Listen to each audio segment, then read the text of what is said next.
Depuis quand Dieu existe? Ou plutôt depuis quand, nous, humanité, croyons-nous en Dieu? Cette question, elle peut paraître un petit peu directe, mais je vous jure qu'elle naît d'une interrogation que je me suis fait il y a quelques semaines, mais laissez-moi vous expliquer. Quand on pense à la religion aujourd'hui, on pourrait se dire que, globalement, son impact a fortement diminué en France. Et c'est vrai, ou du moins en partie. Le catholicisme, la religion historique dans l'Hexagone, est en chute libre. On est passé de 85% de personnes se revendiquant catholiques en 1962 à seulement 29% en 2020. Et depuis quelques années, pour la première fois de notre histoire, les 100 religions sont devenues majoritaires en France, avec 58% de la population. Bon, jusque-là, rien de très surprenant, puisque depuis le XVIIIe siècle, et notamment depuis les Lumières, la religion a perdu de son influence dans la société. Ce processus ne veut pas dire que les gens ont arrêté de croire. La foi continue à exister, mais de manière plus individuelle et privée. Ce qui est inédit, c'est que depuis quelques années, les médias parlent d'un nouveau sursaut religieux, notamment chez les jeunes, grâce aux réseaux sociaux. Jeudi saint, vendredi saint, samedi Si saint, tu veux qu'est-ce qu'il faut continuer à lire le Coran, ok, et à te motiver, Dites-vous où tu Allah subhanahu wa ta'ala. On prend juste un petit moment pour prier ensemble. Il y a quelques semaines, lors de la fête de Pâques, même si le nombre global de baptêmes diminue, les baptêmes de jeunes adultes, eux, ont battu des records. Plus de 20 000 jeunes deviendront catholiques dans la nuit de Pâques, des chiffres en hausse depuis 4 ans.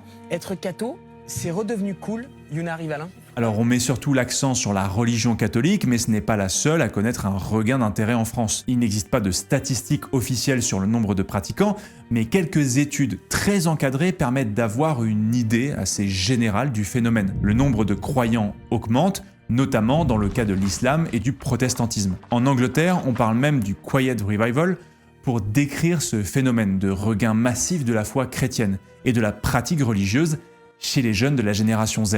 Mais avant d'aller plus loin, laissez-moi vous donner un tuyau qui m'aurait été très utile. En fait, je vous en parle très rarement, mais évidemment pour produire toutes ces vidéos, je le fais au sein de mon entreprise. Je gère une entreprise, je suis président de ma société. Il a fallu donc à un moment donné que je monte cette entreprise, et je vous assure que je ne pensais pas que les démarches administratives pour monter sa société, c'était long. Très long, entre les formulaires, les justificatifs, les allers-retours. Bref, je me suis rendu compte qu'à un moment donné, je passais plus de temps sur le côté légal que sur le côté créatif, parce que c'est ça que je fais, créer des vidéos. Donc aujourd'hui, je vais vous parler d'un projet qui, si je l'avais eu à l'époque, m'aurait fait, je pense, gagner beaucoup de temps et beaucoup de tranquillité. C'est le partenaire de notre vidéo, Legal Place. En fait, Legal Place, il propose un service qui permet tout simplement de gérer une partie de vos démarches à votre place. Vous remplissez un formulaire en ligne, il vous aide à choisir la bonne formule, vous envoyez les justificatifs, et c'est tout.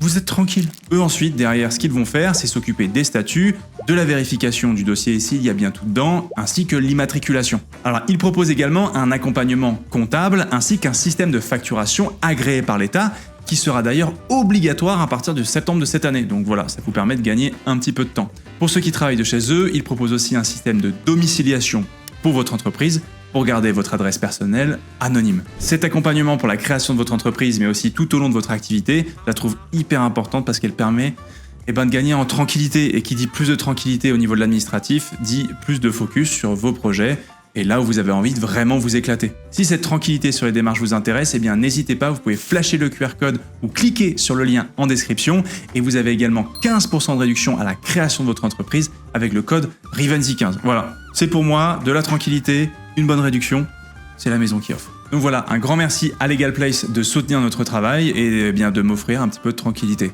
Bon visionnage.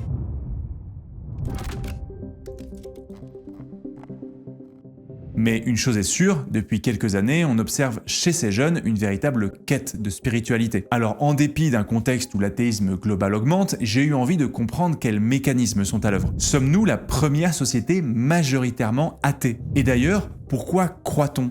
D'où vient ce besoin? Et surtout, depuis quand croit-on en Dieu? Je vais quand même faire une petite précision qui est nécessaire avant de rentrer dans le vif du sujet. Quand on parle de Dieu, on projette souvent une vision occidentale. Alors qu'à travers l'histoire, ça n'a pas toujours voulu dire la même chose. Ici, on va donc volontairement simplifier et utiliser le mot Dieu pour désigner de manière générale une forme divine à laquelle on croit ou non. Même chose d'ailleurs pour le mot religion, L'idée n'est pas de plaquer des définitions actuelles sur des notions passées, mais plutôt de retracer simplement l'évolution de nos croyances. Avant que l'on plonge dans la vidéo, vous et moi, je voulais vous rappeler de ne pas oublier de vous abonner à cette chaîne, puisque eh bien, peut-être que certains d'entre vous découvrent notre travail par cette vidéo, donc si c'est le cas, je vous laisse la regarder. Mais je sais que pas mal d'entre vous, eh bien, évidemment, ont déjà regardé 2 ou 3 vidéos ou plus sur la chaîne et oublient de s'abonner. Eh bien, n'oubliez pas de le faire, de ne pas attendre que les recommandations YouTube nous poussent dans vos algos, mais vraiment, abonnez-vous parce que ça nous aide beaucoup, ça aide un petit peu l'algo aussi, et aussi ça nous permet eh bien, de continuer à nous développer pour vous proposer des vidéos toujours plus sympa. Voilà, et ceux qui sont sur téléphone, n'oublie pas de booster, c'est important de booster. Très bon visionnage. Aucune société sans religion n'a été découverte jusqu'à ce jour. Alors cette phrase, elle répond peut-être à une de mes premières questions, mais surtout, elle m'a interpellé. Vous l'imaginez, elle n'est pas de moi, mais de Jean-François Dortier, éditeur et fondateur de la revue Sciences Humaines. Dit comme ça peut paraître effectivement assez catégorique, et je ne sais pas si on peut affirmer que la toute première civilisation de l'histoire de l'humanité avait déjà sa religion, ou du moins des croyances. Mais ce qui est sûr, c'est que les origines de nos croyances, elles, sont régulièrement débattues dans le milieu scientifique. Beaucoup de chercheurs en fait tentent de remonter le plus loin possible pour identifier la toute première trace de spiritualité de l'histoire. Pour répondre à cette question qui, vous vous en doutez, est extrêmement complexe, les scientifiques s'appuient sur un indice archéologique, les sépultures.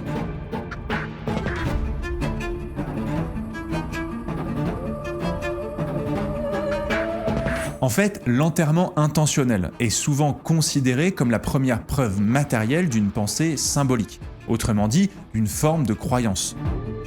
Quand nos ancêtres enterrent leurs morts, parfois avec des objets ou dans des conditions particulières, ça pourrait suggérer qu'ils croient à quelque chose au-delà de la mort.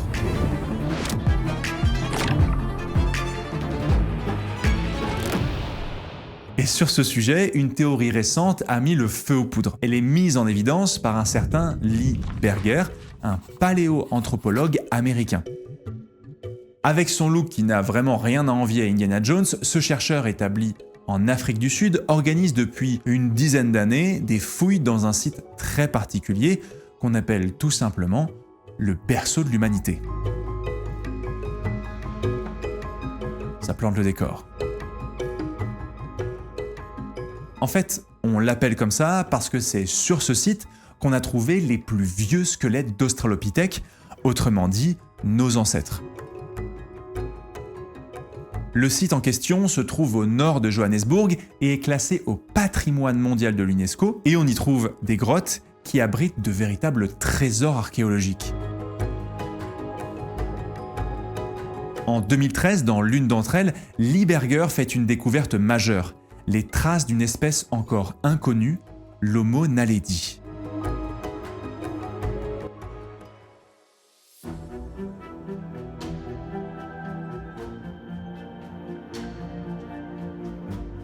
Après avoir étudié cette espèce, Lee Berger affirme en juin 2023 que l'Homo naledi aurait enterré volontairement ses morts il y a environ 250 000 ans, soit bien avant les premières sépultures retrouvées jusque-là. Alors, pourquoi et comment affirme-t-il cela? Eh bien, tout simplement parce qu'il aurait retrouvé des dépôts intentionnels de corps accompagnés de symboles gravés dans la pierre. On ignore s'il s'agit véritablement de sépultures, ou plutôt de lieux de sacrifice, mais dans les deux cas, c'est un indice plutôt solide indiquant l'existence de croyances ou des pratiques ritualisées. La découverte est si dingue d'ailleurs que Netflix a même décidé d'en faire un documentaire. Alors, son hypothèse, je le précise, est loin de faire consensus.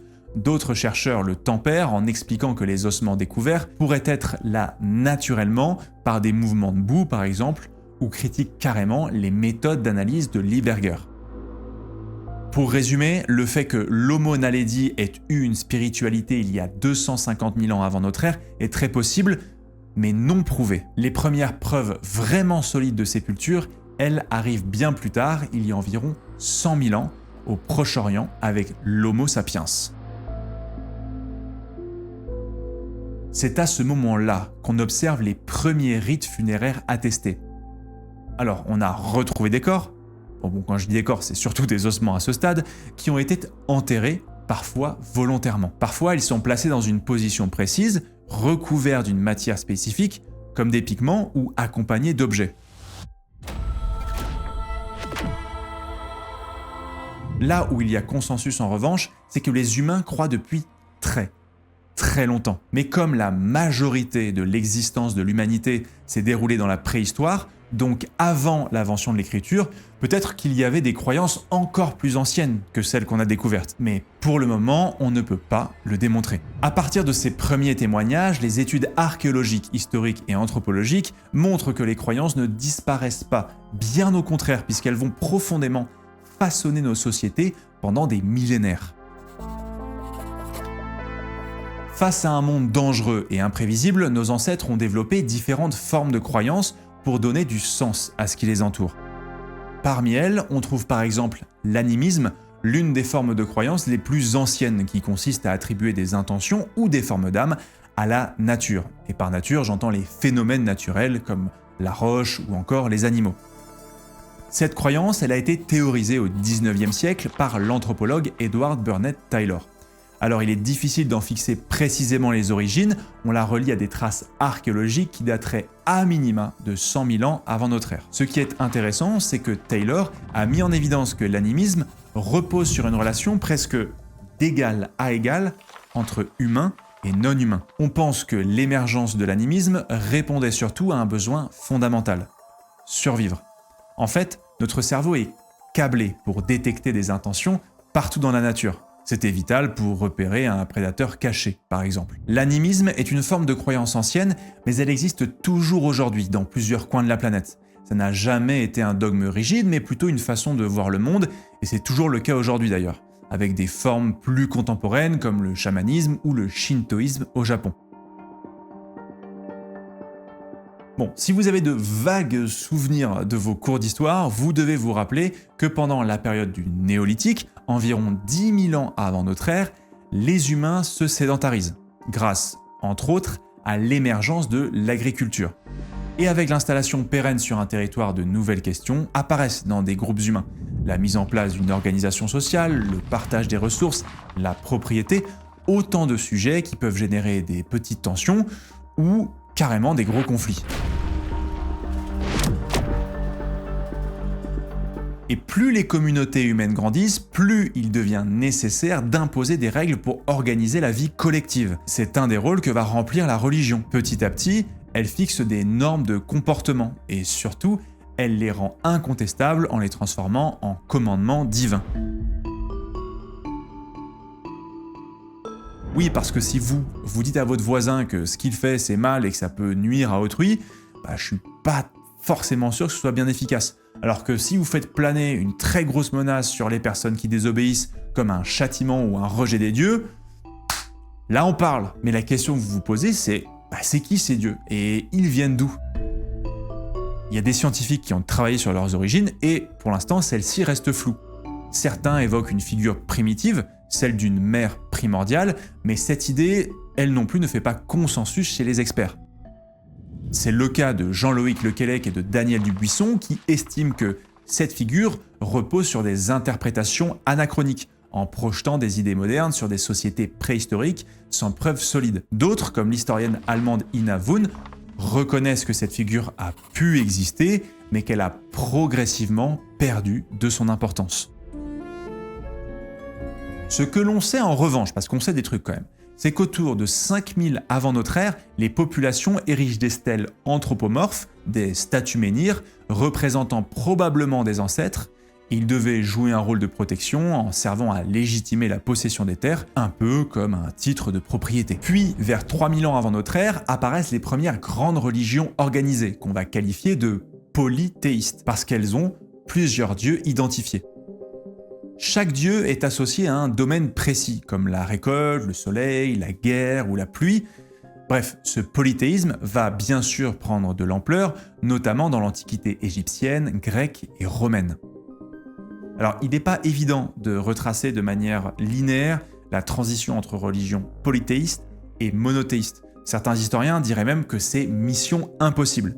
Mais pour le bien de cette vidéo et à vertu pédagogique, on va essayer de le faire. Un philosophe allemand, Karl Jasper, a exposé en 1949 le concept d'âge ou de période axiale pour définir cette transition. Il s'intéressait beaucoup à la théologie et à l'histoire des religions, et en les étudiant, il remarque que, sans s'être forcément concertés, des penseurs de Grèce, du Moyen-Orient, d'Inde et de Chine ont commencé à se poser les mêmes grandes questions au même moment. Des questions universelles. Pour faire simple, il a analysé les courants de pensée dans ces différents lieux, et observe que beaucoup de penseurs réfléchissent davantage au sens de la vie, à la morale et au salut de l'âme, avec déjà des idées sur le paradis, l'enfer ou encore la réincarnation. Il estime qu'à ce moment-là, une transformation majeure s'opère. On passe progressivement de croyances polythéistes à l'idée d'un Dieu unique. Le souci, c'est que cette notion a été pas mal critiquée par les historiens de l'époque. Déjà, la période donnée par Karl Jasper est très large. On parle d'une période allant de moins 800 à moins 200. Donc en fait, c'est assez facile a posteriori de regrouper tous ces changements sous une même période, alors qu'il s'est quand même passé 6 siècles. C'est un peu comme si on disait que j'écrivais la même chose que Christophe Colomb. Enfin, et ce qu'il faut dire, c'est que cette évolution n'a pas du tout été linéaire dans le monde, donc cette théorie serait peut-être un peu trop simpliste. Ceci étant dit, du point de vue religieux, une partie de l'humanité est bel et bien passée de religion majoritairement polythéiste à monothéiste. Ce que je précise, c'est que ça ne veut pas dire que le monothéisme a remplacé le polythéisme et encore les croyances précédentes comme l'animisme. Il faut se dire que toutes ces religions en fait coexistent, un peu comme une sorte d'arborescence à l'échelle de toute la planète. Maintenant que c'est précisé, revenons au monothéisme. Ce phénomène s'est accéléré au 7e et 6e siècle avant notre ère au Proche-Orient. C'est ce que rapporte le philologue suisse Thomas Römer qui a décidé d'enquêter sur le terrain pour répondre à une question simple. Mais, vous allez le voir, ô combien importante dans l'histoire. Comment un dieu, parmi d'autres, est-il devenu Dieu ? Il a mené une enquête minutieuse, basée sur des découvertes archéologiques et épigraphiques, c'est-à-dire en gros sur des inscriptions gravées, et a publié ses conclusions en 2014 dans son livre « L'invention de Dieu ». Il explique qu'en 587 avant notre ère, le royaume de Judée, actuel Cisjordanie en Palestine, est envahi par un voisin très puissant, l'empire néo-babylonien, mené d'une main de fer par Nabuchodonosor II. À l'époque, la Judée, elle vénère plusieurs dieux, dont un certain Yahvé, aux origines assez obscures, mais qui, selon Thomas Römer, serait le dieu des orages et de la fertilité. Les populations israélites de la Judée sont donc contraintes à l'exil à Babylone. Là-bas, les populations se retrouvent entourées de gens qui vénèrent d'autres dieux. Ils se disent donc qu'ils risquent de perdre leur culture et de disparaître en tant que peuple. Les scribes et les prophètes juifs exilés vont alors avoir une idée. Ils déclarent que Yahvé est le seul et unique Dieu qui existe vraiment. C'est une manière de dire « le Dieu des Babyloniens n'existe pas, alors que notre Dieu, lui, est le créateur de tout l'univers. » Vous l'imaginez, je vous ai fait un petit résumé, mais l'histoire est un peu plus complexe. Pour d'autres chercheurs, il faut le préciser, comme Finkelstein ou Silberman, le monothéisme serait même né 1 siècle plus tôt. Mais que ce soit au 7e ou au 6e siècle avant notre ère, il se passe quelque chose dans cette région du monde à un moment donné. Et surtout, ce qui est intéressant, c'est de voir comment est-ce qu'un dieu tribal est devenu Dieu avec un grand D. Et c'est ainsi que s'ouvre la voie aux grandes religions monothéistes. Très tôt dans l'histoire, la religion est aussi utilisée comme un outil de pouvoir. On a pu le voir en Mésopotamie, puis en Égypte et en Grèce antique, où les souverains s'appuient sur le divin pour légitimer leur autorité. L'exemple le plus célèbre est sûrement celui du pharaon Amenhotep IV, plus connu sous le nom d'Akhenaton. Au XIVe siècle avant notre ère, il rompt avec des siècles de polythéisme en imposant le culte d'un dieu unique, Aton. Derrière cette décision symbolique, il y a une vraie stratégie, réduire l'influence des puissants prêtres d'un autre dieu, Amon, qui commençait à devenir une élite très puissante, rivalisant avec le pouvoir royal. Concrètement, Akhenaton veut affaiblir leur pouvoir. Il change donc de nom et fonde une nouvelle capitale entièrement dédiée au dieu Aton. Cette réforme lui permet de centraliser le pouvoir religieux et politique autour de sa personne en se posant comme l'intermédiaire unique entre les hommes et le divin. Et même si son projet ne survivra pas à sa mort, il reste l'un des premiers exemples d'utilisation du monothéisme comme un outil de pouvoir. Autre exemple quelques siècles plus tard, en 380, l'empereur Théodose Ier impose le christianisme comme seule religion officielle, ce qui lui permet de légitimer son pouvoir au nom de Dieu. Plus tard encore, au IXe siècle, l'empereur Charlemagne utilise carrément la conversion forcée pour soumettre les Saxons, le refus du baptême étant puni de mort. Bref, on pourrait multiplier les exemples au fil des époques. La religion a aussi servi un but politique, que ce soit pour légitimer le pouvoir des souverains ou pour encadrer et contrôler leurs sujets. En effet, en parallèle de ce contrôle politique, la religion est aussi un outil de contrôle de nos comportements. Elle encadre par exemple le mariage, définit ce qui est considéré comme péché et fixe la place de chacun, notamment en fonction de son genre. Par exemple, les traductions de la Bible ont ainsi volontairement institué l'idée d'une infériorité de la femme par rapport à l'homme, ce qui a par la suite permis de justifier sa soumission. Alors que le texte original en hébreu précisait qu'Ève avait été créée à côté d'Adam, les traducteurs grecs et latins ont plutôt écrit que Dieu l'avait créée à partir de la côte d'Adam, ce qui, et vous le saisissez, ne la place pas du tout sur le même niveau d'égalité. Et ça, c'est loin d'être une erreur d'inattention ou de traduction.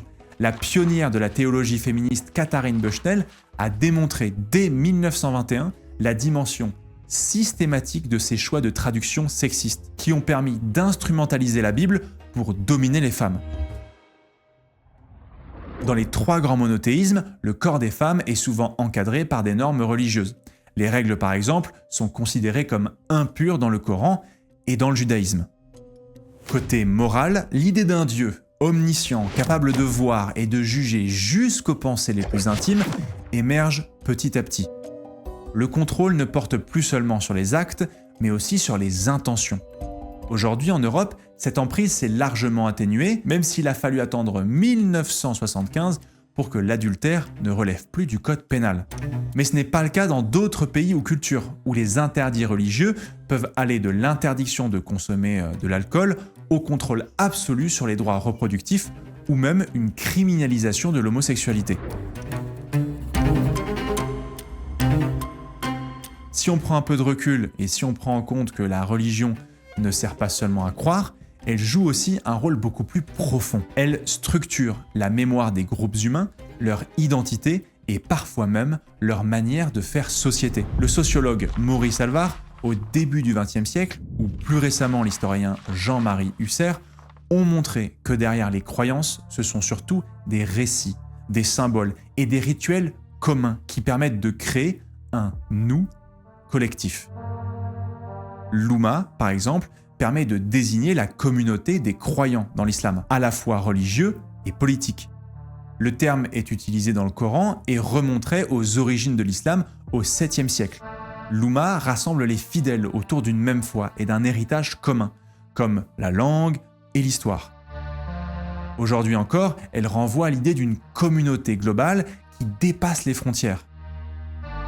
En somme, la religion est aussi un ciment social qui imprègne la plupart des institutions, comme le droit, les arts, l'école ou encore les hôpitaux.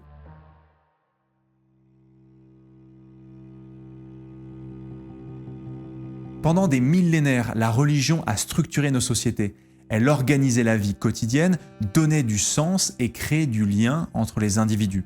Là aussi, on pourrait citer plein d'exemples. Le dimanche, qui est traditionnellement chômé chez les chrétiens, ou encore les interdits alimentaires chez les juifs et les musulmans. Puis, avec la modernité, le rôle croissant de l'État et les progrès de la science, la religion a peu à peu perdu certaines de ses fonctions, du moins dans le monde occidental. Mais cette évolution, vous vous en doutez, elle n'est pas linéaire. Il y a déjà eu dans l'histoire des périodes de recul religieux, comme pendant la Troisième République, suivies de grands comebacks, notamment après la Première Guerre mondiale. Et aujourd'hui, elle semble faire un nouveau retour, et notamment chez les jeunes. Alors, on peut se poser la question, est-ce que les raisons pour lesquelles on croit aujourd'hui sont si différentes de celles qui ont jalonné notre histoire ?